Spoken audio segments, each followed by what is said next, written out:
करके आखिर साथ में कैसे लगा के पूरी ट्रेन तैयार कर दी जाती है। चलिए आज भारतीय रेल के तैयार होने की पूरी प्रोसेस हम आपको बताते हैं और ये भी बता देते हैं कि आखिर इसे तैयार कहाँ किया जाता है। हमारे देश के विकास में ट्रांसपोर्टेशन सिस्टम का एक बहुत बड़ा हाथ है। एक दौर था जब भारत रेल इंजन विदेशों से खरीदता था, लेकिन आज हमारा देश इंजन तो क्या पूरी ट्रेन को असेंबल करने में सक्षम है।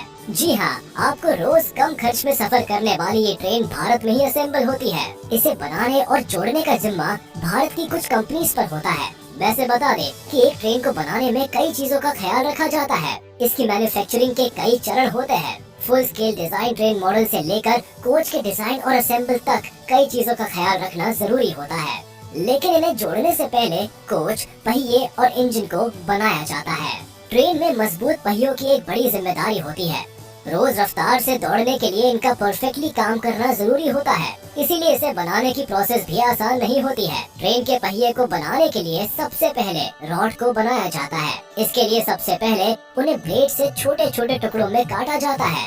फिर इन्हें मैग्नेट्स की मदद से मूव करके कंडक्शन में रखा जाता है। कंडक्शन के अंदर रॉड 15 मिनट में गर्म हो जाती है, जिसके बाद उन्हें कन्वेयर बेल्ट की मदद से मूव करके दूसरी कंडक्शन मशीन में रखा जाता है। ऐसा रॉड के टेम्परेचर को बढ़ाने के लिए किया जाता है ताकि इन्हें परफेक्ट शेप और साइज दी जा सके। इस प्रक्रिया के बाद रॉड को बाहर निकालकर एक आर्म में रखा जाता है, जहां एक भारी भरकम प्रेस रॉड को आकार देने का काम करती है।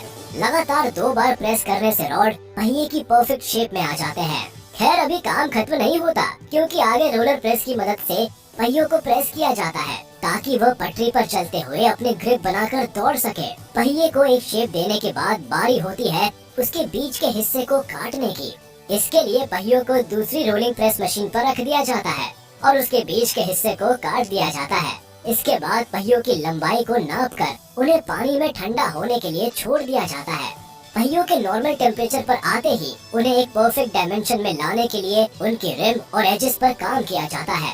मशीनरी की मदद से जब पहिए सटीक आकार में आ जाते हैं, तब इन्हें टेस्ट किया जाता है। अगर टेस्टिंग में पहियों का आकार और क्वालिटी अच्छी होती है, तो उन्हें तैयार करके ट्रेन के साथ असेंबल करने के लिए अगली फैक्ट्री में भेज दिया जाता है। पहियों के बाद अब बात करें इंजन की, तो ट्रेन में इंजन का अहम हिस्सा होता है। इसी के दम पर ट्रेन रफ्तार से दौड़ पाती है। इन इंजन को प्राइम मूवर भी कहते हैं।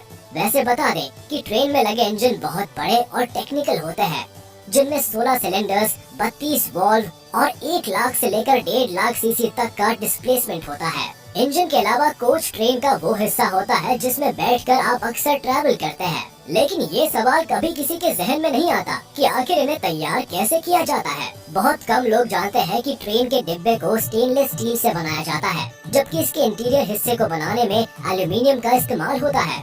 दरअसल कोच को बनाने के लिए बड़ी बड़ी शीट्स को जोड़ा जाता है। इस काम में मैन पावर भी काफी लगती है। सबसे पहले डब्बों के सभी हिस्सों को अलग अलग तैयार किया जाता है। जब इसकी एक बॉडी तैयार हो जाती है, तो उन्हें साथ में असेंबल किया जाता है।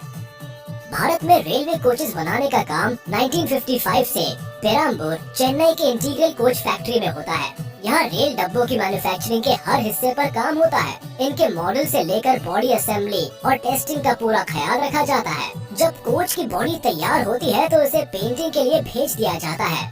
साथ में उनके इंजन को भी तैयार किया जाता है। बता दें कि इस दौरान ट्रेन के डब्बों में विंडोज और बॉडी भी फिट की जाती है। अब बारी आती है ट्रेन के सभी हिस्सों को असेंबल करने की। इसके लिए स्प्रिंग लगाकर एक बड़े प्लेटफॉर्म को तैयार किया जाता है, जिसमें ऊपर ट्रेन का ढांचा होता है और नीचे पहियों को सेट किया जाता है। ध्यान रहे, ट्रेन के मॉडल के हिसाब से पहियों को चुना जाता है। पहिए लगाने के बाद इसमें केबल्स के सारे काम को अंजाम दिया जाता है। साथ ही इसके इंटीरियर को भी जोड़ा जाता है। सीट से लेकर टॉयलेट, कैबिन और एयर कंडीशनिंग की सारी इक्विपमेंट्स को लगाया जाता है। आपने देखा होगा कि ट्रेन कई फंक्शंस और सॉफ्टवेयर्स पर काम करती है। उन सभी सॉफ्टवेयर्स को भी ट्रेन में असेंबल किया जाता है। इस काम में मैन पावर का काफी इस्तेमाल होता है। ट्रेन को असेंबल करने के बाद उसे फिनिशिंग दी जाती है। इंटीरियर को चमकाने से लेकर बाहर की बॉडी को भी परफेक्ट बनाया जाता है और इसके बाद बारी आती है टेस्टिंग की। आपको बता दें कि सबसे पहले ट्रेन में लगाए गए स्टैटिक फंक्शंस को टेस्ट किया जाता है। साथ ही साथ लो स्पीड में इसके डायनेमिक टेस्ट को भी कंडक्ट किया जाता है। कंप्यूटर के जरिए भी ट्रेन के